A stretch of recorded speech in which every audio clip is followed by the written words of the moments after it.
ایک دفعہ کسی نے کوئی قتل کر دیا، خود موقع سے فرار ہو گیا، پولیس مجھ کو پکڑ کے لے گئی اور مجھے گرفتار کر کے لے گئی۔ میں نے انہیں کہا میں بے گناہ ہوں، مجھے جانے دیں، میرے گھر والے پریشان ہوں گے۔ انہوں نے میری ایک نہیں سنی۔ میرے گھر والوں نے، محلے والوں نے، عزیزوں نے میری گواہی بھی دی، اس کے باوجود بھی انہوں نے کچھ میری بات نہیں سنی اور مجھ سے 1.5 لاکھ روپے مانگتے تھے۔ ہم غریب تھے، کہاں سے دیں؟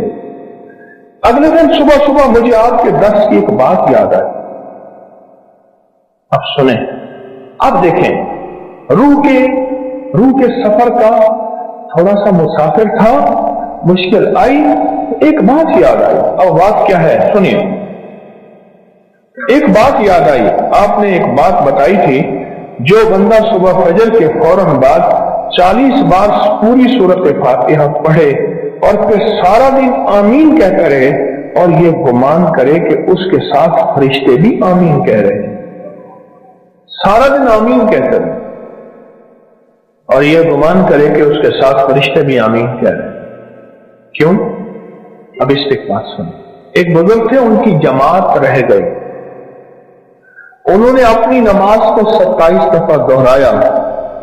خان نے کسی کہنے والے نے کہا نماز کو 27 دفعہ دہرا دی، پر وہ جو امام کہتے ہیں نا ولضالین، اور آپ کہتے ہیں آمین، اور آپ کے ساتھ فرشتے بھی کہتے ہیں آمین، اس آمین کا کیا بنے گا؟ 27 دفعہ نماز تو دہرا لی، پر وہ آمین کہاں سے لاؤ گے؟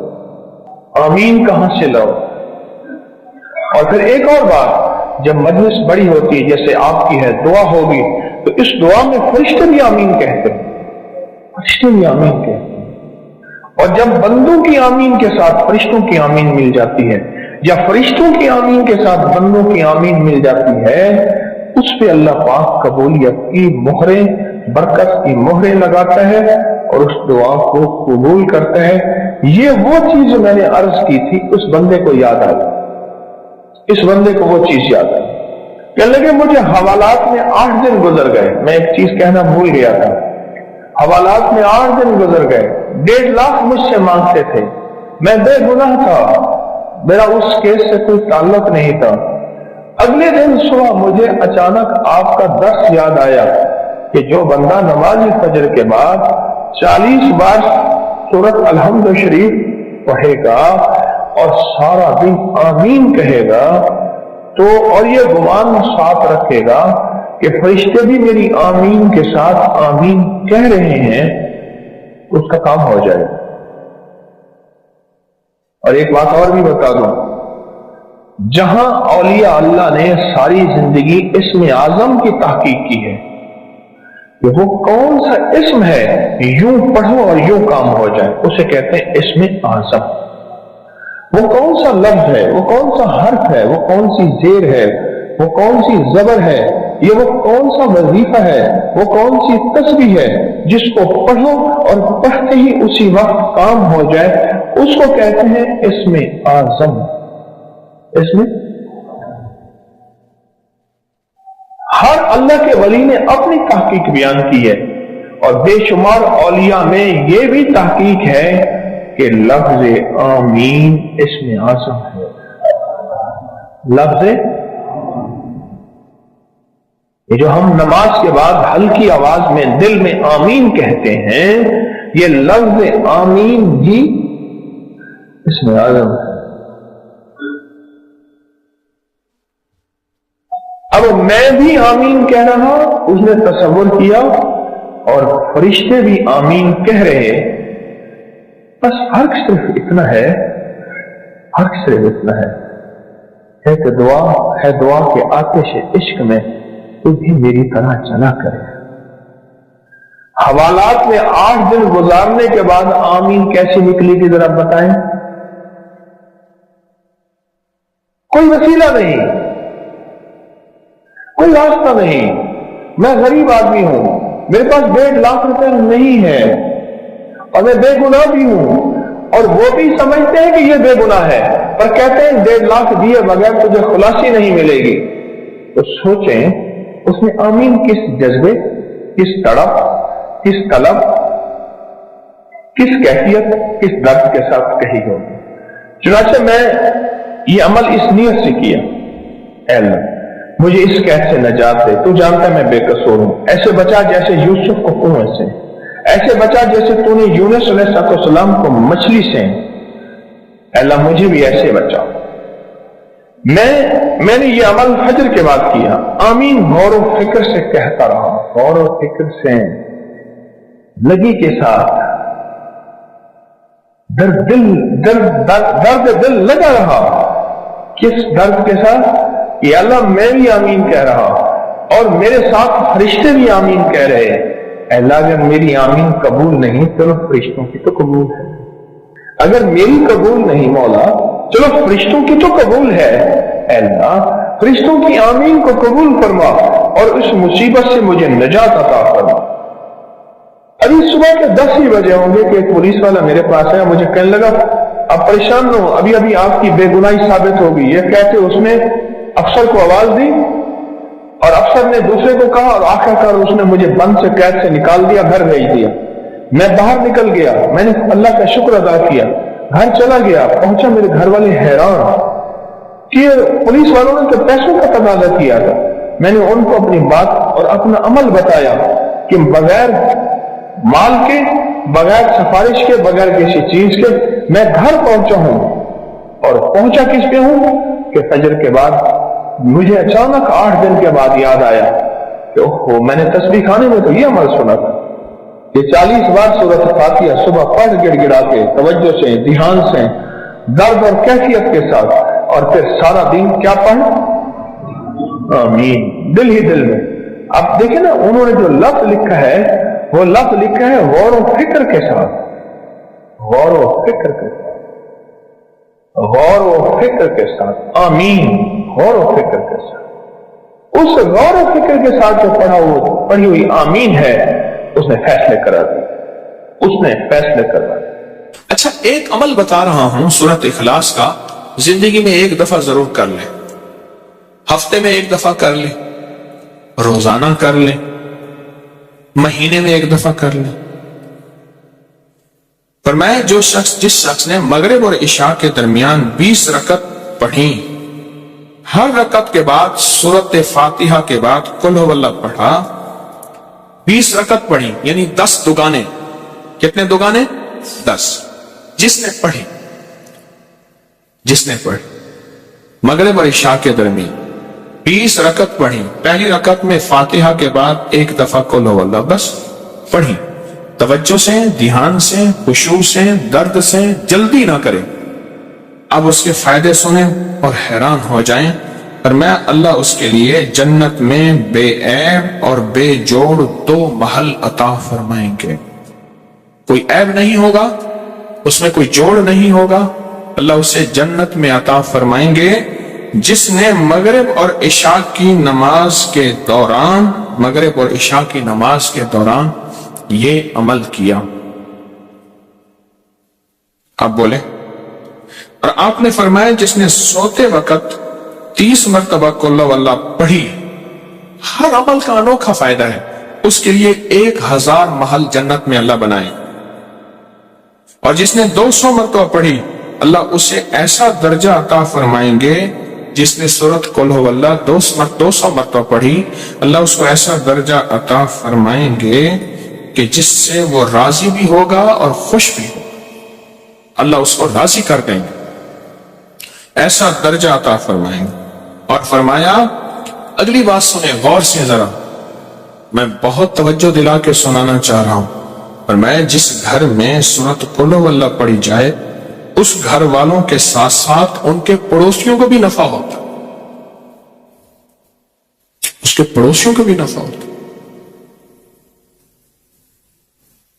اور بعض اوقات 40 پڑوسیوں تک نفع ہوتا ہے، بعض اوقات 4 پڑوسیوں تک نفع ہوتا ہے، اور بعض اوقات 11 پڑوسیوں تک نفع ہوتا ہے، 11 گھروں تک، بعض اوقات 40 گھروں تک. میں جو سورۃ قل هو اللہ پڑھتا ہے اس کے پڑوسیوں کو بھی نفع ہوتا ہے. رزق، عزت، روحانیت، دولت اس کے پڑوسیوں کو بھی نفع ہوتا ہے. بلائیں ٹلنا، مصیبتیں ٹلنا، آفات ٹلنا، حالات کا بہتر ہونا اس کے پڑوسیوں کو بھی نفع ہوتا ہے. اس کے پڑوسیوں کو بھی نفع ہوتا، پڑوسیوں کو بھی۔ شکر ہے ہم سورۃ قل ہو اللہ پڑھنے والے ہیں، انشاءاللہ ہمارے پڑوسیوں کو بھی نفع ہو۔ اور بتاؤں، ایسے لوگوں کی قبر کے پڑوسیوں کو بھی نفع ہوتا۔ کئی لوگ ملے، مجھے بتایا، کتابوں میں لکھا ہے، مجھے خطوں میں لوگوں نے لکھا، خطوں میں لوگوں نے لکھا۔ میرا 1984 سے لوگوں سے رابطہ شروع ہوا ہے، 40 سال ہو گئے، 2024 میں۔ بتایا کیا کہ کوئی قبرستان میں ایسا بندہ آیا جس کی وجہ سے ہماری بخشش ہو۔ قبرستان میں ہمارے پڑوس میں کوئی ایسا بندہ آیا اور جس کی وجہ سے ہماری کیا ہو گئے؟ بخشش ہو۔ کوئی ایسا بندہ آیا، پڑوسیوں کو بھی نفع ہوتا۔ جو عشاء کے بعد 2 رکعت پڑھے اور رکعت میں قل ہو اللہ احد 15 بار پڑھے، اللہ جنت میں اس کو 2 محل عطا فرمائیں گے۔ اکٹھی کر لیں سعادتیں، کر لیں، اس کریم ہے۔ بعض اوقات میں ایک جگہ بیٹھا تھا، کہنے لگے میرے والد فلاں، میرے دادا فلاں، ان کی فلاں جگہ دربار فلاں فلاں فلاں، اور اس کا ایک کلاس فیلو تھا، ساتھی تھا، کہتے تھے یہ کام اکٹھے کرتے تھے، نہ عید نہ نماز نہ جمعہ، اور باقی ساری کہانی۔ اور میں خاموش سن رہا تھا اور میرے اندر آواز آ رہی تھی، اللہ کے وعدے تیرے ساتھ ہیں اور تیری نسلوں کے ساتھ ہیں۔ اللہ دے گا، وہ تیری مرضی ہے، اسے خیر پہ خرچ کر یا شر پہ خرچ کر۔ اللہ کہتا ہے سورۃ قل ہو اللہ پڑھو، اعمال کرو، تسبیحات کرو، یہ وظیفے کرو، یہ عمل کرو، یہ صلہ رحمی کرو، اور لوگوں کے ساتھ، رشتہ داروں کے ساتھ درگزر کرو۔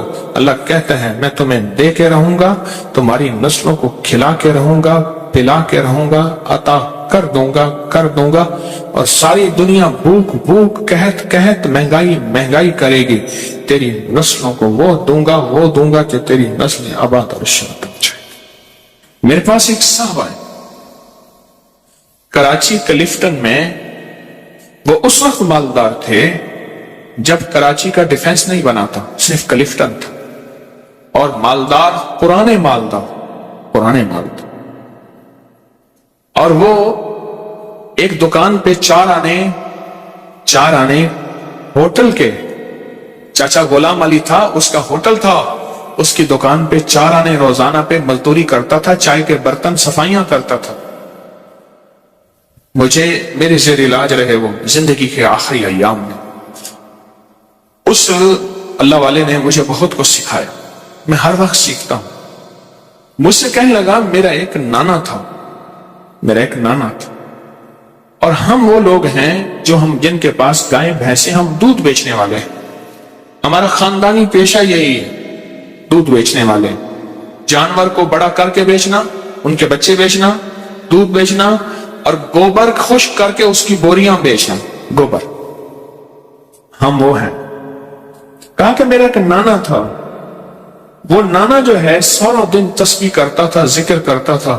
ان کے ایک پیر صاحب تھے، ان پیر نے انہیں کوئی ورد بتائے تھے اور کہا مجھے جھولی میں لے کے کہتا تھا اللہ اس کو بخت لگا دے، اللہ میرے تسبیح وظیفے کی دعا اس کو لگا دے۔ کیوں؟ میرے نانا کی اولاد صرف میری اماں تھی اور اماں کی اولاد میں تھا، تو نانے کا سارا ورثہ تھا میں۔ میرا نانا تسبیحاں کرتا تھا، نانا غربت میں مر گیا، اماں غربت میں مر گئی، ابا غربت میں مر گیا، غریب تھا تو 4 آنے روزانہ پہ میں ہوٹل پہ کام کرتا تھا، غریب تھا تو 4 آنے روزانہ چائے کے برتن، سالن کے برتن میں دھوتا تھا۔ پر کہا وہ دعائیں میرے کام آئیں۔ کوئی دوست آیا، انہیں میرے ساتھ چل، تجھے میں ایک کام کرواتا ہوں۔ کسی سیٹھ کے پاس لے گیا، رئیس تھا، اس نے میری صلاحیتوں کو دیکھا، اوپر سے چابیاں نیچے گر چکی تھیں، تالے کھل چکے تھے، دروازے کھل چکے تھے، بس میں نے دروازے کو ہاتھ لگانا تھا اور دروازے نے کھل جانا تھا۔ پھر سنایا اپنا واقعہ۔ یہ ماسکو روس کی کمپنی کرنسی روبل ہے کیا ہے؟ روبل ہے. کہا میں ماسکو کے ایئرپورٹ پہ کھڑا تھا، میرے پاس نوٹوں سے بھرا ایک بریف کیس تھا اور میں نے ایک ڈیل کرنی تھی. بریف کیس کھلا اور نوٹ ایسے بکھر گئے اور لوگوں نے چننا شروع کیا اور میں کھڑا ہنس رہا تھا. اور یہ بات اس نے کہی، سننے والا کہے گا مبالغہ کرتا ہے، پھر اس کے ایک جاننے والے نے کہی، انہوں نے کہا جی وہ مجھے کہنے لگا وہ پاگل سخی ہے. کیسے؟ کہنے لگا مجھے کسی نے بتایا، دیکھنے والے نے، ایئرپورٹ پہ اس کا بریف کیس گر گیا، نوٹ لوگ چن رہے ہیں اور وہ خوش ہو رہا ہے، اور سارا بریف کیس خالی ہو گیا تو بریف کیس وہیں چھوڑ دیا، اب خالی کیا کرنا ہے، چل پڑا. ایک منظر میں نے اپنی آنکھوں سے دیکھا. 2015 میں میرے ساتھ ایک کراچی کا رئیس اعظم تھا، وہ سگار پیتا ہے دنیا کا مہنگا. تو ہم ترکی میں تھے تو اس نے کھولا ایسے گرینڈ مارکیٹ بازار میں ترکی میں، اس نے کھولا نا، اس نے کھول کے ایسے منہ میں رکھا. دیکھنے والے نے ایسے حیرت سے دیکھا اسے. ترکی میں اسموکنگ بہت ہوتی ہے، ایسے دیکھنے والے نے ایسے حیرت سے دیکھا. اس نے آنکھیں پڑھ لی، اس نے آگے ایسے کر دیا، اس نے لے لیا. دوسرے نے دیکھا، اس نے لے لیا. میرے کھڑے کھڑائے ڈبی ختم ہو گئی، پتہ چلا 50,000 کی ڈبی تھی. کچھ عرصہ پہلے میں نے انہیں یاد دلایا، پتہ چلا کہ وہ تو ایسی کئی ڈبیاں خالی کر دیتا ہے تو بظاہر سگار اور سگریٹ، لیکن دل معاملہ سخاوت کا بھی ہوتا ہے. بظاہر تو یہ ہے، بظاہر تو وہ نوٹ ہیں. چلو ہمارے پاس مال نہیں، ہمارے پاس کچھ چیزیں نہیں، ہمارے پاس بریف کیس نوٹوں کا بھرا ہوا نہیں، ہم لوگوں کو سورۃ قل واللہ کے نفع تو بتا سکتے ہیں. جیسے اماں کو بتاتا رہا، اماں بوڑھی سادہ پڑھتی رہی، اور اماں کا وقت ایسا زبردست آیا کہ اماں کی آخرت بن گئی. اماں کو ہدایت اور کلمے کی موت آ گئی. آپ آج وعدہ کریں مجھ سے، میں بھی، کہ آج کے بعد ہم لوگوں کو بتائیں گے. میں کالج سے آ رہا تھا، کالج سے تو سیٹ پہ بیٹھا تھا، مجھ سے پہلے ایک بندہ بیٹھا تھا، کاٹن پہنا ہوا، یہ مچھیں، بڑی سی پگ، اور ایسے پھول کے بیٹھا ہوا تھا. 1.5 سیٹ اس نے لی. میں یوں کر کے بیٹھ گیا، یوں کر کے بیٹھ گیا. اس نے نا مجھے ایسے ترچھی نظروں سے ایسے دیکھا کہ ایسے اظہار کیا کہ تیرے یہاں سیٹ پہ کیا حق بنتا ہے. میں نے چونکہ سیٹ کے پیسے دیے تھے. تھوڑی دیر ہوئی، میں نے کبھی چھیڑ چھاڑ کیے بغیر تک گزارا نہیں. چھیڑ چھاڑ تو بہت ضروری ہے. تو میں نے اس کی ایک چھوٹی سی ایک تعریف کی، ایک تھوڑی سی دکھتی رکھ پہ ہاتھ رکھا. بات چلی، وہ چپ کر کے سنتا رہا. سنتے سنتے سنتے کہنے لگا باتیں تو بہت اچھی کرتے ہیں، لہجے میں نرمی. میں کہا بھائی کام ہو گیا. پھر میں نے اسے ایک عمل کا نفع بتایا. مجھے اب یاد نہیں میں نے کیا بتایا تھا، عمل کے نفع بتائے. ایک بتاتا گیا بتاتا گیا. کوئی 1.5 گھنٹے کی گاڑی چلنی تھی، بتاتا گیا. حیران ہو گیا، اس کے کندھے جھک گئے، وہ سکڑ گیا. اس نے مجھے قریب کیا، جگہ دی، اور میں نے اس کی آنکھوں میں تیرتی، اس کی آنکھوں میں چمکتے آنسو دیکھے، اس کی نمی دیکھی. اللہ ہر دل میں ہے، اللہ ہے، اللہ ہے. میری کوتاہی نے اس کو اندر دبا دیا ہے، اس کا اللہ ہے. میں نے پھر ایک اور نفع چیز بتائی. پتہ کیا کہا؟ کہا الیکشن میں کھڑا ہوا تھا. اب اگلی بات سن، الیکشن میں کھڑا ہوا تھا، اتنے لاکھ لگا دی، ہار گیا. دروازے کے سامنے آ کے ڈھول بجاتے ہیں، ٹینشن میں چلا گیا ہوں. دوست نے کہا ہے چپ کر کے بیٹھ کے میرے پاس آ جا. اب دوست کے پاس وقت گزارنے جا رہا ہوں اور دل کہتا ہے مر جاؤں. ساری جمع پونچی لگا دی. مجھے بتایا تھا کہ تو جیت جائے گا، فلاں ٹھیکے دلوائیں گے، فلاں یوں کاروبار کروائیں گے، فلاں یوں کروائیں گے. پیسے تو ایسے چٹکیوں میں نکل آئیں گے. ہمارے ایک مرحوم دوست کہتے تھے کوئی کام بھی ہو نا، کہتے تھے بس آپ نے چائے پکانی ہے، جتنی دیر چائے پکنے میں لگنی ہے کام ہو جانا. بات مسئلہ ہی کوئی نہیں. کہا کہ آپ گھر کے آگے ڈھول بجاتے ہیں، ناچتے ہیں، مجھے پریشان کرتے ہیں. زچ ہو کے ایک دوست کے پاس جا رہا تھا اور جی چاہتا ہے مر جاؤں. دوست نے کہا آ جا، کچھ باتیں کروں گا، دل بہلاؤں گا. آپ نے جو یہ بات بتا دی نا، پتہ ہے اس نے کیا لفظ کہا دوست کے پاس جا کے میں نے سوچا تھا تاش کھیلوں گا، یہ کروں گا، یہ کروں گا، یہ کروں گا، کچھ اور بھی چیزیں تھیں. کہا اب بیٹھ کے یہی کروں گا. نہ دولت سے، نہ دنیا سے، نہ گھر آباد کرنے سے تسلی دل کو ہوتی ہے، خدا کو یاد کرنے سے. اب یہ کام جا کے اپنا سرمایہ جیب میں رکھ کے اور دل میں رکھ کے، اس کو سخی کہتے ہیں؟ نہ. اب ایک سخی کملی والے کے ہم امتی ہیں تو ہمیں سخاوت پھیلانی ہے، محبت پیار سے بات رکھنی ہے. سرکار کا فرمان ہے، جو شخص غزالی کرم اللہ اس سے فرمان ہے، غزالی کا فرمان، میں جو شخص قبرستان سے گزرے اور صرف ایک دفعہ قل ہو اللہ پڑھ کر تمام قبرستان والوں کو بخش دے تو اس سے مردوں کے بقدر ثواب ملے گا جتنی میتیں اس قبرستان میں ہوں گی. قبریں ہیں نہیں ہیں، مٹ گئی ہیں یا نہیں ہیں، ان کا اب موجود ہے یا نہیں، جتنی بھی قبریں ہوں گی قبرستان میں میتیں ہوں گی، میتیں، قبریں نہیں، میتیں، ان سب کے بقدر اس کو ثواب ملے گا. اور حضرت ابو ہریرہ فرماتے ہیں، ارشاد فرمایا، جس نے فجر کی نماز کے بعد 12 مرتبہ سورۃ قل ہو اللہ پڑھ لی، اب سنیں اسے کیا ملے گا. فرمایا اس نے پورا قرآن 4 مرتبہ پڑھا، اور اگر وہ اس دن کوئی خطا نہ کی اس نے، تو میں اس دن روئے زمین کے افضل ترین لوگوں میں شمار ہوگا. روئے زمین کے افضل ترین لوگوں میں اس کا شمار ہوگا. میں آ رہا تھا ٹرین میں تو مجھے ٹرین میں بٹھایا نا، تو جس بوگی میں بٹھایا اس میں کیبن ہوتا ہے نا، 6 والا کیبن، یہ جو فاسٹ ٹرینیں ہیں، تیز ٹرینیں ہیں. مجھ سے پہلے 5 کچھ تھے جو پنجاب کے تھے اور ڈرامہ کر کے آ رہے تھے، کالے میرے کپڑے تھے، کالا میرا ویس، پتہ نہیں اس طرح کا کوئی ڈرامہ بتایا تھا مجھے، وہ کر کے آ رہے تھے.